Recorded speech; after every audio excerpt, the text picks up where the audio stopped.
Hello and welcome to round 11 coverage of Grand Prix Richmond, the format's legacy. Our competitors are Brad Bonin there on the left, playing Miracles against Oliver Tomiko, the former U.S. national champion, and to continue the Dukapalooza theme, the captain of the U.S. team that year, Reed Duke. So Oliver and Reed played alongside with Jerry Thompson at the World Magic Cup. And this game is starting to get underway, but just to say and to add on that, essentially, it's also we weren't talking about the Player of the Year race. Reed and Seth are in the U.S. captain, race as well. Yeah, absolutely. So here we see Oliver Tomiko played a Delver of Secrets on turn one. It was immediately dispatched with Sword to Plowshares, and now Oliver is cycled a Street Wraith and casts Thoughtseize and gets himself down to a pretty low life total. I have no idea what the card on the left is there. That is Force of Will, Okay. Masterpiece Edition. I believe you. It's all right. But yeah, one thing savvy Legacy players would have noticed is that Brad Swords to Plowshares while Oliver was tapped out with the extra mana to pay for a daze. Back to Basics main deck, a call from Brad. Many decks would only play non-basics, even against Grixis control. Locking them on a few is a really powerful plan, and that's why Oliver had to take the back to basics. It's just so powerful against the Death Shadow strategy. If it comes into play, it'd be very hard for Oliver to actually even win the game. So that's why you see it being taken. It's just too powerful. It's too high a risk. All right, we see Brainstorm from Oliver Tomiko. How is he going to continue? We see the Reanimate in hand. Probably not as good. Reanimated Street Wraith, not as good against the Miracles deck as it is against some of these Grixis and other blue-black decks. Right, and Reanimate, normally, against all these blue-black decks, Reanimating a Street Wraith has almost always been lights out, because Street Wraith doesn't die to Fatal Push, it doesn't die to Lightning Bolt. You're still doing it because it's a 1-mana free 4, so the base stats are good enough that you would do it. But remember, because Brad's removal is all exile-based, or Terminus puts it on the bottom of the deck, it's a free 4. A free 4 for 1 is good, but again, it's just a free 4. Here we see a Predict. This is a blind Predict. Okay, we did not... Brad would not have named Flooded Strand, since there are definitely cards in his deck that have at least 4 copies, and there was 1 in play. So Brad went for the blind Predict and just cycled it. So if he had named the card correctly, he would have drawn 2 cards. Right. Getting that correctly when you don't know is just the deck is called Miracle, so we might as well add more to that. Yeah. I love the evolution of Predict, and I think Reed in his first match actually faced Accumulated Knowledge. All right, well, here is Jace. It's going to get dazed, and Stubborn. Brad is going to force back, and then Stubborn Denial is going to counter the Force of Will, so a little bit of a fight there. And both players kind of on empty here, but Oliver Tomiko has the Street Wraith. Yeah. Is it good enough without the black in one of these control decks? With that exchange, I think Oliver went way ahead. He spent way less mana, did not tap out, took 2 conditional cards. They're going to be hard to use against 5 mana. Gave himself value on that daze, some value on that Stubborn Denial. And I think Oliver got way ahead of that exchange on Jace. And that's going to be the key exchange, I think, from this match. All right, here's a Brainstorm from Bonin.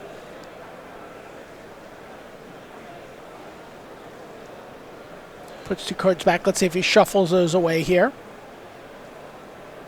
Oh, well, he sets up a Terminus.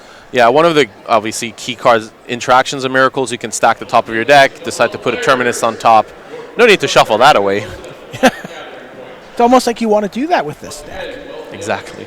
There you get a look at Terminus, of course. And then Wasteland not looking super amazing right here for Oliver Tomiko. Yeah, and Miracles, because it requires so much mana, has to play this many basics, especially if Brad is playing main deck back to basics. But traditionally, Miracles has played this many just because you need to cast Jace, you need to cast Mentor, you need a Snapcaster, you need a lot of mana. Even a Wasteland on the 3rd or 4th land is relevant. Here's a Monastery Mentor for Brad. Yeah. Now, kind of interesting to me, Oliver slow played a land one turn. He held the land back for 1 turn. I'm not sure, whether he was trying to represent multiple cards in hand for Force of Will or something, but now is Does he have another blue card in hand if he wants to force this? The usual rationale that Legacy players may keep lands in hand, assuming they are not trying to posture or bluff, is shuffling these lands away with Brainstorm. Yeah. So he's going to dismember the Monastery Mentor. We're going to see a Brainstorm from Brad in response. And with Oliver at 6 life, even a simple 1/1 Monk is already going to be a big problem. And he's going to force of will that, pitching Supreme Verdict. And that's going to end up with 2 Monk tokens in play for Brad Bonin. Yeah, Brad going for this kind of risky using all my cards because simply with Oliver at 6, it doesn't require much for Brad to win, and just 2 Monks will do the job. Oliver also still has to deal with the initial Mentor. He does have access to Lightning Bolt, but it would put Oliver to 5. Yeah, and that's going to be the game. Oliver scoops it up in the face of 3 creatures there. That was actually a surprisingly early concession, I believe. Had one more draw step, you think? But Well, maybe didn't feel like he had any answer that was going to sweep the board there? Well, he had access to Lightning Bolt, and I mean, if he has Lightning Bolt, I assume I would hope there's a Volcanic or some red source that doesn't deal damage. And Brad still has to play a spell. Brainstorm doesn't. There was no shuffle on a Brainstorm, so yeah, I think that was maybe a tiny bit early. There was opportunity there.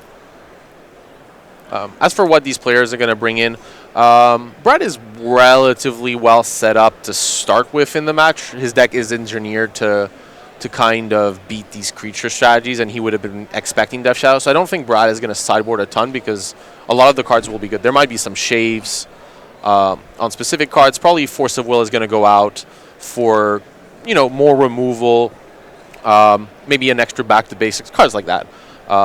It depends. I'm not entirely sure what is there, but usually you want to board out forces for cards that are more proactive. Death Shadow, if Oliver had Lightning Bolt in hand there, then to me that represents that there's red in the deck, which would say Pyroblast coming in. You still have that disruption package with Daze. You still have to keep Force. You don't want to keep maybe 4 copies, but you have to keep 2 or 3 because you don't want a card like Jace or Terminus to be too easily allowing you to be ahead. So yeah. And I have great news. We have deck lists. So let's see if my predictions came out. We have at least Oliver's deck list here. So Oliver has a Dread of Night. Not normally a card you might bring in, but it does deal with Monastery Mentor tokens pretty cleanly and forever. And Oliver may bring it since there are a lot of cards that Oliver has to remove. All these removal spells. Snuff Out, Dismember, Fatal Push. They're just not good in a matchup against Miracles. And the Miracles players knows this, so they keep Mentor. Dread of Night is a good way to deal with these Mentor tokens forever and not worry too much about that free mana threat. So it may come in. Flusterstorm is okay, but doesn't deal with Jace, and Jace can be a problem. You still probably want it anyways. Sometimes even countering a Brainstorm at a key moment can matter. Liliana, Last Hope. We've talked about it all weekend. It's probably coming in. And I think that's mostly what Oliver's going to bring to the table here. Doesn't look like we have a deck list for Brad at this point. We're checking up on that right now. But in general, what kind of cards do you want to bring in this matchup if you're Brad? Yeah, as I was mentioning, you want to lose the forces and you want active cards. If there's a path to exile, that would be the perfect example. Council's Judgment. Anything that trades for the board. You want to remove conditional or counter magic that requires a cost because it's not too hard for the Death Shadow deck to fulfill any condition. Like a Spell Pierce is not going to be too great in a matchup like this. Right. So you want to deal with the board. If Oliver doesn't have threats in play, Brad will eventually win. It doesn't matter how. Brad will eventually get there. All right, well, we're getting ready here for Game 2. Oliver Tomiko, the former national champion, in this room. I like that both of these players have the U.S. flag on their outfits. I was going to notice that Oliver was U.S. champion, but Brad also representing the country. All right, so Street Wraith was the cycle, and into Delver. So a similar opening for Oliver to Game 1. Yeah. Brad had a handy Swords last time. Yeah. And while Brad's fetching, a key card in Oliver's hand is going doing Preordain is going to be that hint to Torak. Death Shadow, very likely to want to resolve that him to Torak against Brad, gaining card advantage in the process. It's a very good way to fight these decks. Yeah, him has been a pretty big card this weekend. Every time we've watched this Death Shadow deck in action, we see Brad on his Preordain pushing a Monastery Mentor, keeping a land on top. I'll note earlier that I said that there might have been a red card in Oliver's hand. I definitely missaw that, seeing the list now. It's okay. We all make errors. But yeah, just to note, Oliver is playing straight up blue-black Death Shadow, so him to Torak, key card in a match like this, and very common. You can't really play that in the free color version because your mana base isn't solid enough. But when you're playing just Watergrave and Underground Sea, it works out. Now, why can you play him in like a Grixis control deck, but not in a Grixis Death Shadow deck? Okay, so the difference is with the Grixis Death Shadow decks, you have to play the card Volcanic Island, but you also want to operate off a very low land count. If you have 2 lands in play, you're pretty happy, and the third land is okay, but not great. But when you're playing him to Torak in these decks, you need at least 3 lands if you want a red source most of the time, since you need all your lands to tap for blue mana, because you're operating on very low land counts. While Grixis Control can run cards like Badlands, Basic Swamp, and make it easier to cast him to Torak. All right, here's Counterbalance from Brad Bonin, a much more formidable card when Sensei's Divining Top was getting paired with it. Oh yeah, that card. So we're going to see a Force of Will pitching Brainstorm, a little bit of a fight over the Counterbalance. And then we'll see, we know there's a Force of Will in Brad's hand we saw. Allegedly, a Force of Will in his hand. We'll see. Yeah, Brad deciding to keep both Force and Spell Pierce. They're pretty conditional cards in a matchup like this, so you might keep 1 or 2 copies, but you usually don't want too much because multiple forces may create card disadvantage in hard situations. Well, here's the him to Torak. Counterbalance is not going to reveal a 2. And we're going to get 2 of these 4 cards out of hand for Brad. I am much more okay with Counterbalance like this. This is the way the card was designed. Even though you don't have Sensei's Divining Top, you still have Brainstorm, you still have Ponder, ways to make sure that Counterbalance keeps working. So essentially you can, I think the most interesting part about Counterbalance, especially if you're doing it during your own turn, is trying to predict what is my opponent probably going to play next turn and then putting the right casting cost on top. Brainstorm in response is a lot easier, but if you're doing it in advance, that's a really key skill set for a good Miracles player. Counterbalance, again, a lot of 1 mana cards and 2 mana cards in Legacy, so you gain advantage as the game progresses. All right, Brad sends turn back. Still getting beat down. He's on 3 more turns of Insectile Aberration before he's dead. Let's see if Oliver decides to fire off that Thoughtseize. He will. Yeah, it's very unlikely that Brad put a 1-drop on top. Brainstorm wants to shuffle cards away, so it's very likely that Brad has not put a 1 on top. Well, he has the Swords to Plowshares and a Jace. Okay, if I'm Oliver, this actually presents a really interesting scenario, because Brad knows that the top card's not a 1 and could have shuffled the deck to try to get, a trigger by Sherlock. So, and also Brad did not fire off the Swords to Plowshare. That top card must have been really important, and it's Terminus. Brad deciding to do it because Swords to Plowshare is not too important in this scenario, trying to bait Oliver to take it, and then getting Oliver with the Terminus. So that was a semi-risky situation for Brad, but he decided to pull it off, since he believes that if the Jace was taken, having the extra Swords to Plowshares is a nice bonus anyways. So it didn't set up the Counterbalance part of his deck with Brainstorm, but set up the Miracles part, and now gets to jam a Jace. There's a Daze in Oliver's hand, I believe, so this is going to come down to that Counterbalance. Daze. Swords to Plowshares. Jace is countered. Yeah. And now Oliver knows that the top card's a 1, so Oliver's not going to take any risk in playing a 1-drop this turn if he had access to one. But yeah, Brad is still in a pretty decent shape. That counterbalance will eventually generate value. I know it's not done so far, but it will eventually. And it's going to be hard for Oliver to navigate through it. Well, he's going to offer a Death Shadow. Now he finds the 2. There's a Predict. But Swords to Plowshares is going to take out the Death Shadow and undo a little bit of the work that Oliver's done to be able to play Death Shadow by forcing him to gain life back up to 13. Yeah. By the way, the Predict here is super powerful with Counterbalance because you get to, even if you don't counter it, you get to know what the card is. So I'm going to guess that Brad is going to name Misty Rainforest. I was assuming the spell resolves. Ooh, that Here's Flusterstorm, yeah. Flusterstorm on the Predict.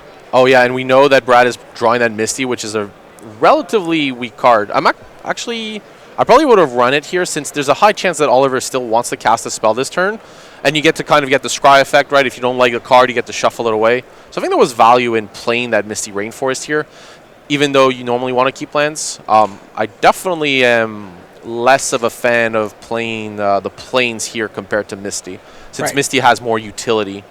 So I think you also just give away information about your draw step. I don't know that that's tremendous, but it's not. It's nothing. a thing. It's a thing. Yeah, and I mean Oliver decided to not cast spells. It's okay. Just drew a Swords to Plowshares. He's going to take out this Insectile Aberration. This is so awful for Oliver because he has a Death Shadow in hand, and he could have fetched a Water Grave to have it come into play, but gaining free life off of this Insectile Aberration is such a drawback. Yeah, it's going to push him back to 16 life. Yeah, you don't want this island. This is why you need Misty Rainforest in play. It's okay, though. We now know. But yeah, Oliver responding, protecting this Delver against the Swords to Plowshares would be very high value. He's going to snuff out his own Insectile Aberration in response. What a play. He's going to pay for life. Oliver wins this. He goes Death Shadow into a land. And then Brad, assuming he kept it, he goes Death Shadow. He knows there's a land on top. Brad's going to draw. I can't do anything and loses to Death Shadow. Wow. Snuff out. Or did he shuffle away? I don't know. Wait. I'm pretty...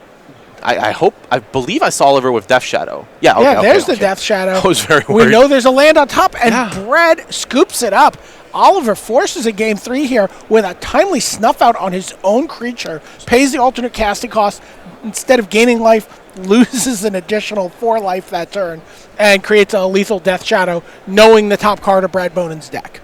Wow, Oliver also kept snuff out as an answer to Mentor rather than trying something like Dread of Night here. Or maybe has both, but I was very impressed with Oliver's play that game. I think Brad's play was fine overall. It was just that fetch land not being able to shuffle. I think that gave Brad no chances rather than a chance. Right. And yeah, it certainly signaled to Oliver that the win was right there on the table for him. Right, because you play the basic planes, and yeah, it's. I think that Brad was probably not expecting the Predict to be countered, and that might have... because a lot of times when players are in flow, they see how the game progresses. I've experienced and seen a lot of matches where flow is interrupted. Somebody gets this key spell countered in a spot that they didn't buy would happen. Because he had 2 mana up, he believed, I can play for Spell Pierce days, I'm fine. And then when that happens, he's like, and that might have interrupted flow. And that can happen. Explain to people what you mean when you talk about being in flow. All right, so John Finkel talks about this a lot, actually, as well. Essentially, when you're playing, this applies to kind of all areas of life, but we're going to talk in the context of playing games. When you play games, when you're in flow, what happens is all your kind of thought process is centered around the game. There's no more distractions because your mind is focused on the game. And it's not like you're trying to push things out. It's just your mindset has shifted to a point where all you care about is what's happening in front of you right now. And because you're in that mindset, there's no distraction. You're just purely focused on the match. Your brain will respond in a much more rapid way to changes and be more adaptable to the situations that go on, and you're not going to be distracted. And flow is extremely hard to get in tournaments because at 10-0, you're like, okay, I'm 10-0. That means I just need 2.5 wins, so to speak, to make top 8. So you're focused on aspects of I need to get lunch, I need to get, whatever comes up in your mind. And being in flow really helps. I think that's what happened is when we saw Brad play against Reed, I felt that Brad was in flow. The way he was playing, communicating, and it indicated to me that he knew exactly what was going on every time and really played that match superbly. And you can see the difference between the match he played yesterday and the match that we saw there. It was, not playing maximally to his outs. Okay. So we're underway here in Game 3. A preordain is the kickoff for Brad Bonin. Oliver Tomiko cracks Blue Delta, gets Watery Grave, and immediately is going to go with, looks like a Ponder here. Yeah, setting up. We also see in Oliver's hand a Surgical Extraction. Ooh. Normally it's not that great because you lose a card, but in the Death Shadow deck, especially against Miracles with Source of Plowshares, you do need more ways to lose life, as weird as that sounds, which is why probably the Snuff Out was kept in. Oliver probably believes that the card disadvantage, especially on the draw, is worth it to get rid of a timely source of Snapcaster Swords. Yeah, Swords are the bane of these Death Shadow decks. Yeah, Death Shadow is just not adapted to farming. I also believe that Path to Exile and Source to Plowshares should have their names reversed based on how it works. Yes, that's a good flavored judge ruling there. Yeah, Swords to Plowshares is about going to farm your land, right? So that's what Path to Exile does. All right, here we get a Ponder now from Oliver Tomiko. We just see a lot of this in Legacy. We just see all of this card selection. Right, and Oliver is combining that Ponder with the fetch land in hand, and can just dictate essentially the pace of how this works. If he wants all free cards, he can just decide to keep them and not crack that fetch land. If he just wants one, he can crack it right away. There's Dread of Night. That's a card you talked about, maybe something coming in out of the sideboard to deal with Monastery Mentor. Right, and Oliver doesn't want that card right now. He does board it in, but it's a card that's a little more useful in the later stages of the game. Right now, you're trying to deploy threats, and your opponent's trying to answer them. Your opponent's not going to be interested in trying to get a Monastery Mentor because it's a really high-risk play that usually doesn't get rewarded, and you have Snuff Out for it. So you are trying. Oliver's also trying to encourage Brad to play a Mentor since it would end up being very tempo positive for Oliver. All right, well, here is Delver of Secrets. Brad responds with Brainstorm. It's quite possible, since Brad looked at the top card before drawing it, that it was at the end of turn, just to make sure that in case there was a very lucky Terminus, Brad was ready. Yeah. However, what was interesting about that end of turn Brainstorm is I think Brad was okay with putting back 2 cards because Brad's hand seems really full of action. So that's why the Brainstorm may not have been as optimal. Brad was just okay with Brainstorm being draw a card in this situation rather than having to filter more deeply. All right, well, there is Swords to Plowshares on the Delver. Yeah, and that Liliana, the Last Hope, is also leaking, is also coming from Oliver's hand. I like this Spell Pierce on Brainstorm here. I was taking a bit of time there just to figure this out, but I really like it. Spell Pierce is only going to trade for so much, and you're not trying to, and it's going to be hard for Brad to defend the spells in his hand, but I kind of like it here, cutting that Brainstorm off. It is close, though. Brad, with Mentor, can easily get to 4th land at some point and just go Mentor plus Pierce, which is a really powerful combination. But yeah, Brad just cuts the win from Oliver's cell with the Brainstorm. He recognizes that the Death Shadow deck needs a critical mass of cards, Shuffle plus Watery Grave in order to cast some of the threats, or Gurmag Angler, and by cutting the Brainstorm, there is a high chance that Oliver might be cut and cannot do much this turn. So I think that was excellent recognition from Brad. All right, there's lane number 4. He's going to play a Monastery Mentor, and he's willing to get into a little fight here. Yeah, so the plan probably here, I believe Brad had Force. I'm not 100% on that, but the plan is Mentor, Cantrip, and let your opponent try to deal with it. If Brad has a Force, then it doesn't really matter what Oliver does. All right, he's going to cast Ponder. In response, Oliver is going to attempt to snuff out the Monastery Mentor. Brad's fine with that. I mean, yeah, it's probable that Brad didn't have a Force here since it would have been a really good spot to do so. But yeah, free lands and Terminus is interesting. Brad is at 4 lands. The 5th land is probably the actual ideal state. but you don't want to have too many.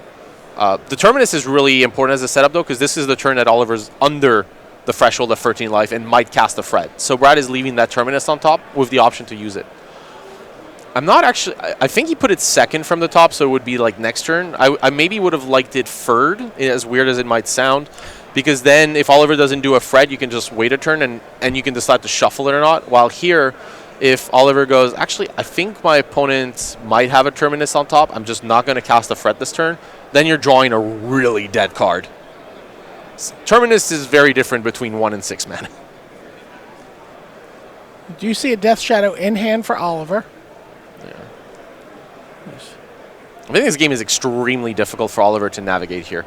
He really needs that third land and wants to slam that Liliana the last hope, but ideally do so in a condition that doesn't leave room for Brad. He also has Stubborn Denial, Death Shadow. He would ideally like the Death Shadow to be at least a 4/4 to have access to the full negate side of Stubborn Denial, essentially countering conditionless. All right, draws Brainstorm. Yeah. And now this is harder. Essentially, Oliver could Brainstorm here, but does not have a fetch land.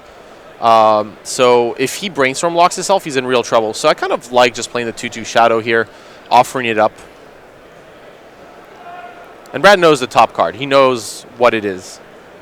Yeah, it's Terminus. Decides to draw it anyways. Now that's interesting. Okay, I'm wondering what is it. Okay, I'm assuming there's He's going to play a Jace here. All right, and he doesn't want to cast Terminus because he wants that extra mana in order to be able to pay for a daze. Right. I like Jace bounce here. Yeah. Okay, so this makes sense. Originally, it might have been difficult to see exactly where this was going to pan out, but I can see why Brad didn't play the Terminus. You know, you need that extra mana for a daze. So yeah, I like this sequence, even though I think I would have put Terminus after. I really, especially if your plan was to play Jace, you probably should have put Terminus third, since it gave you the option. But, you know, I like the recognition from Brad to play the Jace and not cast a Terminus. I think that was great. But now Oliver has stuck Liliana the last hope. Yeah. It's a really powerful card, but it's less lights out than it was in, say, in the Grixis control decks. There's a chance that Brad has a copy of Two Council's Judgments. It's pretty common in Miracles, and a good Monastery mentor might get Liliana. Obviously, one token won't do it, but if you get mentor and make 2 tokens in a turn, then Liliana is probably in real trouble. All right, here is Counterbalance from Brad.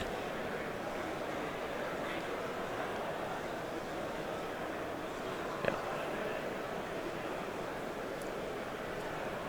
Passes the turn back to Oliver Tomiko. It's important to know about when you counter something with Counterbalance. It is kind of the final word. It's an ability. It just happens. Yeah. There's no ability to counter back that effect. I mean, there are certainly things that will do that, but... The only card you could play is really Stifle, but that would be before the card's revealed. And also Stifle has a slight issue where it could get recountered. Interestingly, Counterbalance can counter split-second cards, which was a key interaction with Crows and Grip saw more play. All right, well, here is Death Shadow. Brad is going to sacrifice his Misty Rainforest and attempt to do a blind flip into a 1. And again, it's Legacy. There's tons of 1s in the decks. Yeah, and Oliver could have responded here with Brainstorm, but decide, because he knows it will resolve, but decide this is not a spot where I'm actually trying to resolve that card. So he's just hoping this Brad flip is in his favor. It's Predict. I feel like we've seen this before. Yeah. But yeah, Brad with Supreme Verdict in hand, probably well-equipped to deal with Death Shadow. Liliana the Last Hope is really going to be Oliver's potential path to victory this game, and Brad knows this. Oliver is probably just trying to present threats to Brad that will distract from this Liliana the Last Hope. Essentially ticking up Liliana while attacking on another front. While it's easy for Brad to deal with Death Shadow and other assorted creatures, it is hard for Brad to do so while dealing with Liliana. Now, we will get to see some pretty good power from the Predict here because Brad is setting up the top of his deck. Yeah, and Predict Counterbalance is a nice combination anyways. I mean, obviously here Brad is going to eliminate the card. It's going to Predict Targeting himself. Yeah. Oliver could Stubborn Denial here, but if it's a 1, this is total disaster. This is, well, maybe not a total disaster. It's not great. The other thing that Oliver could do here, which is interesting, would be to Surgical Extraction in response to Predict and shuffle that library. But then, yeah. So he named Jace, gets to draw 2 cards. He's going to crack a fetch and play Supreme Verdict, which Oliver cannot counter, even if he wanted to. I was trying to get a quick look at Brad's deck. I don't know if I saw a Council Judgment. I don't believe so. So this Liliana really needs to die to Monastery Mentor. I mean, there is a scenario, and this would be one of the coolest games of Legacy you've seen, if it does happen, which is where Oliver does Ultimate Liliana Last Hope, gets to the -7, starts making zombie armies, and Brad continuously verdicts, terminuses, snapcasters plus swords, and manages to come back that way. Because the miracles that can beat Liliana's ultimate, it is possible if, I mean, the plan would be to plus Jace enough to ultimate Jace and then win that way, since you're not getting through for damage against the zombie army. But yeah, the combination of things like Snap Swords, Supreme Verdict, Terminus might put Brad in a position where that might happen, and it may be the direction that this game is going. Now, Liliana's going to go to 6 this turn. Yeah. Brad's best answer to Liliana, if he had Council Judgment, would be that. Or Monastery Mentor is pretty okay. All right. Wow. Two Death Shadows. Brad really wants Swords to Plowshares or Snapcaster. Snapcaster is not that great, though, for Brad, just because of the card Surgical Extraction. So this may come down to a really interesting exchange. Now, all right, Brad's going to go to 16 here. Fetches right away before using Jace, so this is actually interesting. Well, remember, he is holding a Terminus, right? Unless he shuffled that away somehow. Right, but we're casting it before. We could keep the fetch land up for a daze here. Yeah, so. Okay, there's a Supreme Verdict and a Swords to Plowshare, so you're kind of covered on a lot of that. And a Back to Basics.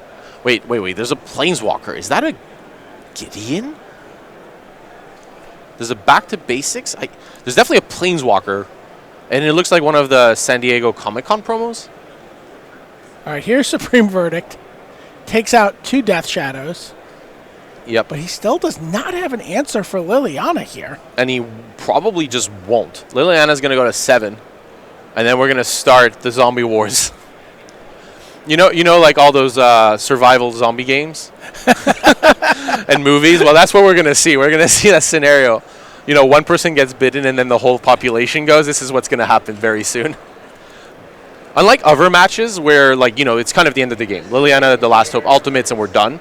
Here, we're not done. Brad still has the tools to get there, but Brad has to prepare for the fact that this is going to probably happen and needs to start ticking up and protecting this Jace, since it's King Jace the Mind Sculptor is probably Brad's only real path to victory once Liliana ultimates. Oliver does have the option. Okay, well, he's going to go to 7 here. Yeah, he does have the option of also returning a Death Shadow or... Yeah, Snapcaster Mage here is Brad's way to get down to that Liliana.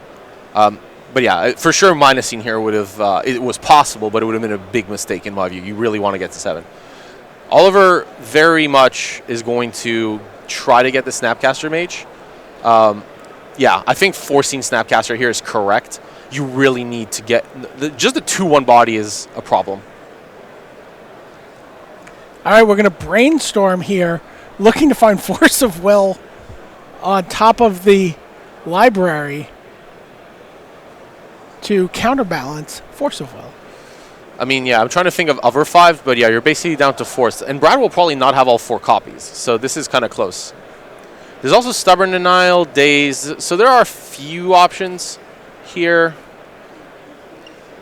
I think Oliver needs to play one of these. I think it's just down to... Yeah, I think dazing here is correct. This is all boiling down to this Liliana going to ultimate, and the only way you're doing that is by protecting it. So I really like that Oliver's kind of dedicating all the resources just for the Snapcaster Mage. Yeah, and Brad doesn't reveal on Counterbalance because between the Daze and Force, something will go through, and you're not going to stop basically those spells. So essentially, Brad goes, well, this is happening, so I'm going to just not reveal a card to Oliver. All right, there is a Planeswalker. You see 15 minutes left in the round. If that Planeswalker is indeed Gideon, Ally of Zendikar, the other path that Brad has is continuously playing Supreme Verdicts and Terminuses against the zombies and dealing 5 twice. Oliver only had 7. This is quite impossible. I mean, it's quite possible, sorry. I think here Brad has to lead off with the Gideon just because of conditional counter magic. You're not beating a force anyway, so... That is Gideon, Ally of Zendikar.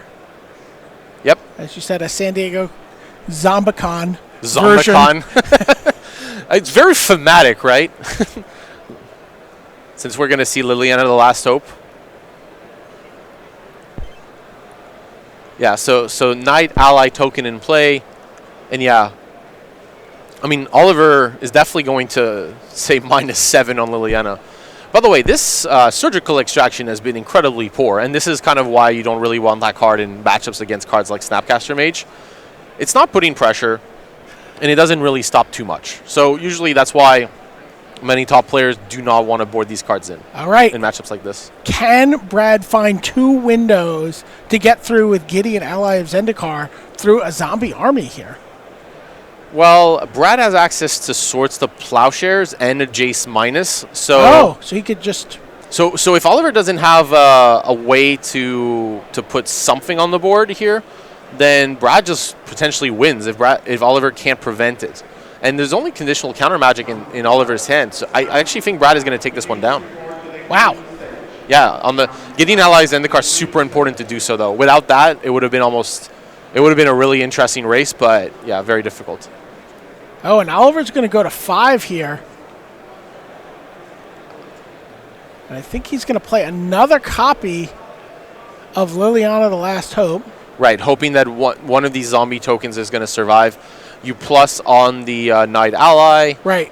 You have 2 zombie tokens, and you're hoping that Brad does not have access to Swords to Plowshares, Terminus, or Supreme Verdict. Well, there's a Terminus. Right, get rid of everything. Draw your you drew your card, +1 the Gideon, deal 5 damage to Oliver, and we're done. And we're done. I don't know what else we're trying to do here. I know games of Magic are fun and everything, but there's a point where they, end. Well, sometimes your opponent misses something. I'm not blaming Oliver. Oliver should definitely wait this one out. But I don't see why we're shuffling, brainstorm.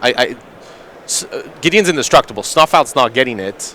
They're at 4. Yeah, there's the game. Wow, Brad Bonin with Miracles goes to 11-0. He's our last undefeated player. Takes down Oliver Tomiko, who ultimates a Liliana the Last Hope, but doesn't quite have enough time to exploit that ultimate. Right, and it's because Oliver was a very low life total by deck design, arguably. And Gideon Allies in the car, alternative threat. 2 zombies would be good eventually, but not in that spot. So Gideon gets there. All right. Well, you know what? We've got more Duke-a-Palooza coming up after this. We're going to see how Reed Duke fared in his Time Walk match. Don't go anywhere. Just a couple brief messages before more Reed Duke.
Reed Duke against lands again, a matchup he doesn't like. He lost game 1. We're going to pick up the action here in game 2. Let's head down to the floor for time walk action of Reed Duke versus the lands.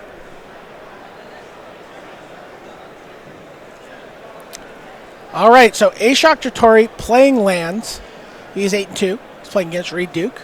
Reed with Grix Controller. Speeding this up a little bit. Mox Diamond on turn 1, pitching Mazavith. Misty Rainforest here from Ashok. And that is Sphere of Resistance. Yeah, Elspeth costs 1 more. Very good against these blue decks that are trying to play efficient, Blue decks? What are you talking about here from Reed Duke? It's just, he's clearly playing red-black vehicles in Legacy. Does not have any blue mana anywhere in sight, but he's got one in hand now. Yeah, he does have Force of Will, but I don't know if I saw another blue cards. Well, here is a full value Life from Loam. Gets 3 lands back. Yeah, and you can see why Sphere is not so much a symmetrical effect. Reed pays 3, plays his Baleful Strix.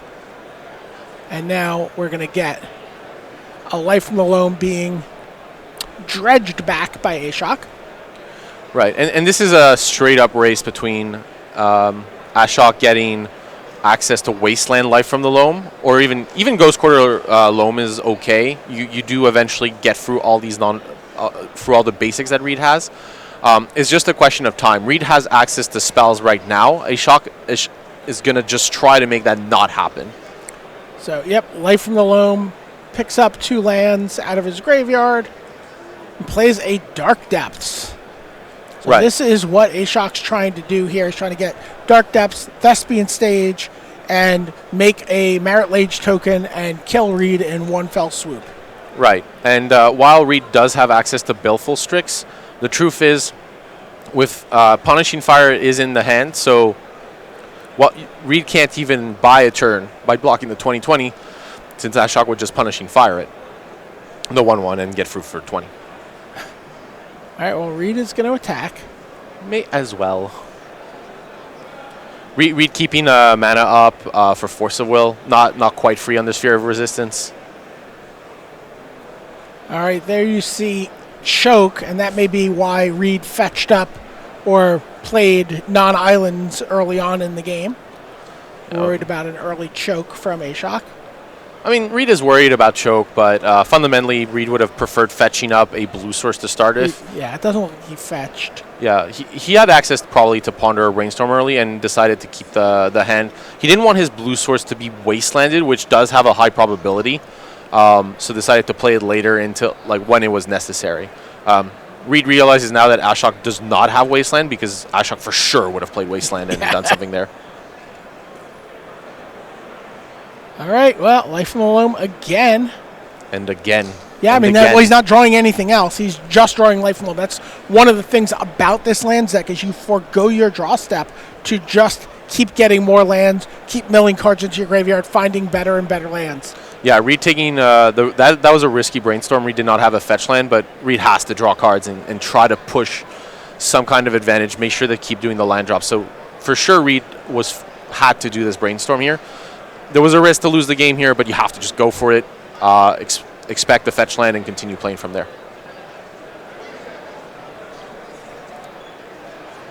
So at this point, Ashok's... Oh, he drew a card this turn. He did not actually opt for a Life from the Loam. Instead, he's going to play an Exploration.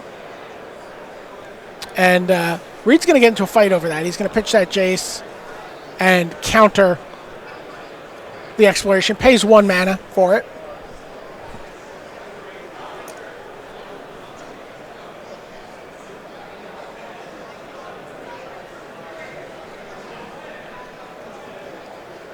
Ashok desperately wants to find a Thespian Stage. Yeah, here, Thespian Stage, Wasteland, both of these cards would event Ashok to be in a commanding position. Thespian Stage could run afoul to the card Diabolic Edict. So I think Ashok's plan, get a Wasteland, start working on Reed's lands, Once Reed is out of mana, then you would make the 20/20 and easily win. And there's Wow, that there's a Wasteland. Wasteland and a Thespian Stage and another Dark Depths. And Ashok is going to cast Life from the Loam, targeting those 3 lands. Wow. This matchup is just a nightmare for Reed. Yeah, it's just continuous grinding and card advantage.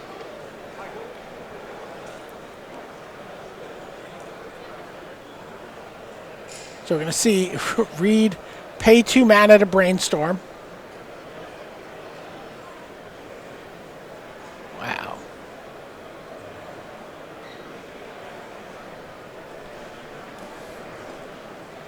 All right, that resolves.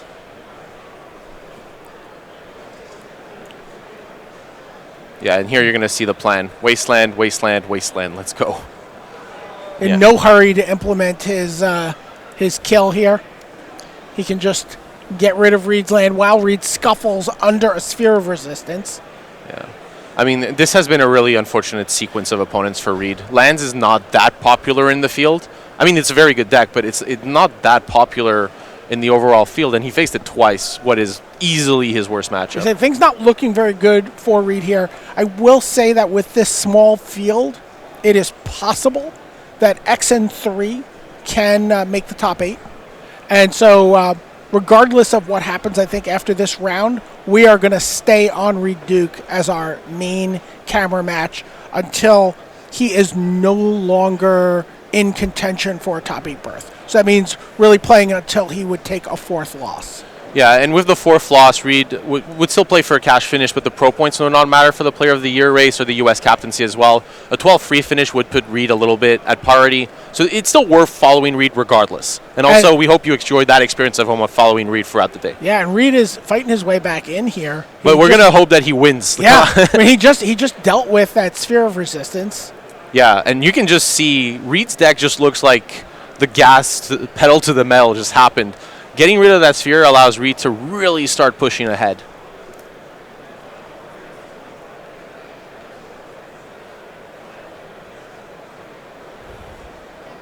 All right, so Ashok is going to respond to this Ponder by making a Marit Lage token.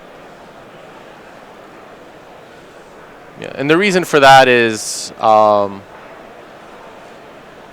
actually, I'm trying to figure out the rationale for making it in response to Ponder. There's nothing that Reed can fundamentally respond with here.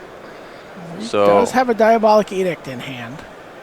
There's no, I guess there's no sorcery speed threat at that amount of mana that would solve the Marit Lage problem. So Reed's going to play a land. Yeah, Reed here in no rush. He's going to wait for Punishing Fire on the Baleful Strix before firing off the Diabolic Edict, just to force Ashok's kind of line. However, Reed does have to play Diabolic Edict. It's a forced play. Oh, this is great. By doing surgical extraction on Dark Depths. Wow, and two of them in hand as well. Wow. Basically, Reed gets into a position where Ashok can no longer Dark Depths to win the game. It's going to be hard to get out of that Life from the Lone Wasteland lock. With the Punishing Fire engine also going. Yeah. So Reed does have to fight on multiple actually, angles. it looks like he took Punishing Fire. That's interesting. No. Or is he just keeping track of how many Punishing Fires there are? No. The Punishing Fire is exile. You're right. He took it. Okay, this is... I mean, if Reed comes in the booth, I'm definitely going to ask him what the logic here was and what was the plan by taking those Punishing Fires. Since typically you would want to target Dark Depths, and I would like to get his insight if we do get a chance. The main thing is Reed probably is going to have trouble beating Punishing Fire as well, while Dark Depths is a little slower and Reed might have more time to fight through. So by removing Punishing Fire, a card like Baleful Strix can buy time. So my assumption is that Reed goes, I cannot actually beat the card Punishing Fire. This is my best chance to actually get rid of it. So I'm going to do that now, and then it's going to take 2 turns for Ashok to rebuild a Dark Depths combo. And I will, or it could be that Reed also has access to Snapcaster Mage and can surgical either stage or Dark Depths as required. All right, well, there's a Jace. You see we're speeding things up a little bit here as the round is winding down. I'm trying to catch up to any live play that might be going on in the Reed Duke match.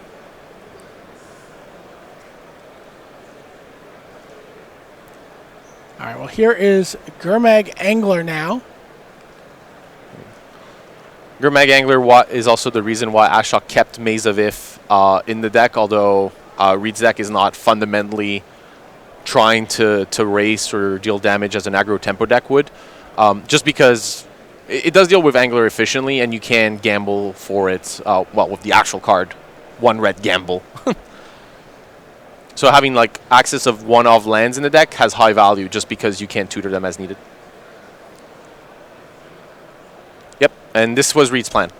Reed's plan was, I'm going to get rid of Punishing Fire. That means that the Merit Lage token is going to not be able to get through for damage because I'm going to be able to recur these Baleful Strixes. And then if you do make the 20/20, I can just bounce it with Jace. Wow.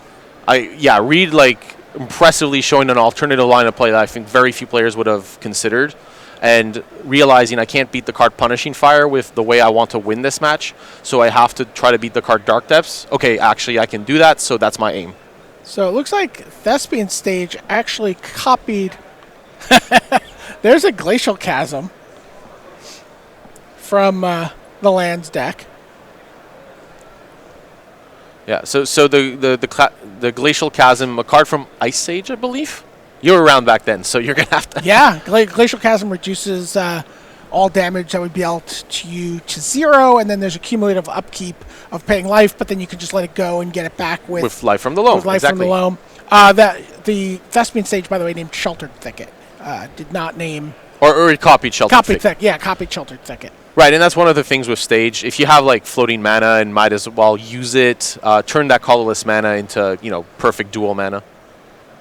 It probably copied, I guess the Thicket died, yeah. Oh, it could have also copied Taiga, technically. They're both mountains and forests. The idea is to turn it into dual. Oh, there's a Tireless Tracker. Yeah, this is a good post-board cards for the Lance deck.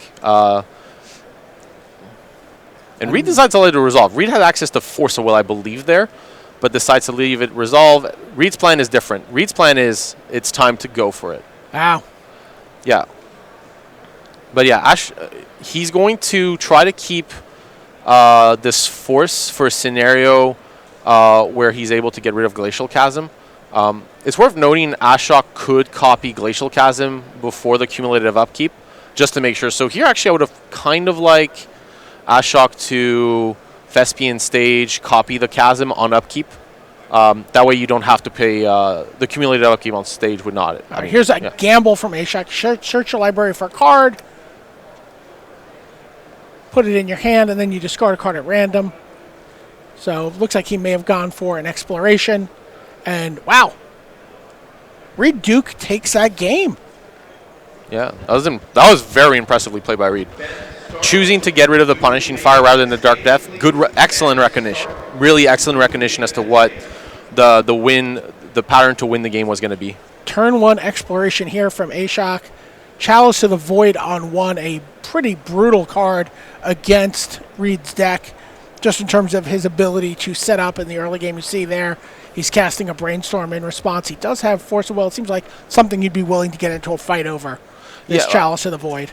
Yeah, because it's really powerful, but it's not as good against the Grixis control deck, just because fundamentally they have access to Call Against Command. Okay. But the Sphere of Resistance might have to go, because Call Against Command at 4 mana is going to be really hard against a deck with Wasteland. So I think here Reed is indeed forced to Force. Yeah, Force is pitching a Force. Yeah, and then the plan here is probably Call Against Command Ashok a little later down the line. Ashok is, yeah. Well, there's the Thespian Stage, and there's the Call Against Command we mentioned. So it's going to take that out. It's going to force Ashok to discard a card. He discards Punishing Fire. He'll have access to that later if he needs it. And there's Crop Rotation, getting rid of Maze of Ith. And Dark Depths Thespian Stage is online here for Ashok. Just needs one more turn, since you need an additional mana, and there's nothing that turns the Dark Depths into... I mean, some of these decks play Urborg, Oh, wow. But Needle just in time? Wait. So interestingly, Reed had access to Piving Needle and could have named Thespian Stage here. But decides, you know what? I want Ashok to commit to this stage depth so that he's low on lands. So now Reed is going to Needle because he wanted to let Ashok kind of hang himself in this scenario. All right, there you see the Thespian Stage copies Badlands in response to Reed possibly naming Thespian Stage. Right, and the interaction here is now Reed's forced to name Badlands, otherwise Thespian Stage can, because it's got a new name, it can work. And I think, I don't know if there was a possibility that Reed should have just played the Needle that turn and not tried to bait Ashok. Ashok didn't fall for the bait here, so yeah. All right, here's Life from the Loam, gets back Mazaveth. Yeah, the keyword of Life from the Loam is that dredge free. It's okay to return just Maze, but yeah, we're going to get rid of those lives. Wow, surgical extraction from Reed. You know, Reed knew this was a bad matchup for him and did come packing some plan in his sideboard. We really shouldn't have talked about the scenario where, you know, second place ranked player might be at X free at a GP. that was, yeah. We always need to believe in our heroes, right? Yeah, right. Remember copies Badlands. This is totally fine. All right. No gamble, no future. That was an egregious card, especially with Life from the Loam. I mean, when you don't have life, it's a much more fair card. Oh, the Grove of the Burn Willows that Ashok got discarded. Yep, and at this point, you're pretty happy to go for Jace and lock things a little bit down. Yeah, remember those Mazaveths come from a time where they don't make mana, where special lands did not make mana. Yeah, and again, Ashok doesn't make the 20-20 here simply because Baleful Strix and Jace are a really good fight. And yeah, you can see Reed's plan. Just plus and get there. I think it's good recognition, though, from Ashok about that Diabolic Edict. He has really played around it very well. That has to be said. All right, here's crop rotation. Yeah, Grove.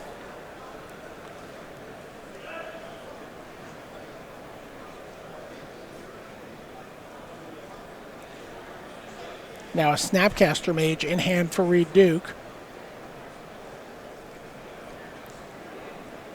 10:32 at a Giant Seal players. All right, Punishing Fire attempts to come back, but it does not. it fails in its mission thanks to a surgical extraction. Yeah, and now the lock on the game is almost complete.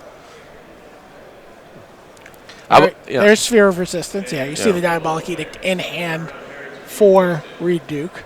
You know what would have been the funniest part about this game? If Reed didn't have the Diabolic Edict, his opponent would have literally just given the game. By the way, we're in extra turns here. Oh. That is turn 3 of extra turns from Reed. He's going to get turn 5. Oh, but there's no time. I've had 2 or 3 games that end like this. There's zero way. Yeah, you win on turn 6 of extra turns. But turn 6 does not exist. So it's a draw. Oh, it looks like Ashok conceded to Reed Duke there. Oh, really? Knowing that awesome. he had no options left with the ultimate from Jace, and that would ultimately lead him to lose. And Reed Duke gets the victory in one of his worst matchups. Yeah, I mean... and just playing 2 really I wouldn't even blistering games. I wouldn't have blamed him for taking the draw there. I mean, it's the conclusion of the match, but the fact that if that was a D turn 5 extra turns and you conceded, that's it's generous. That draw is important. 12-1 could easily top 8 this GP. So, wow, that's like an impressive draw to accept. Yeah, well, concession. We've talked a lot about sportsmanship today, and you see Ashok saying, I know I can't win this game. Congratulations, you get the win. So that's it here for this round. We've got more Magic coming up for you right after these messages.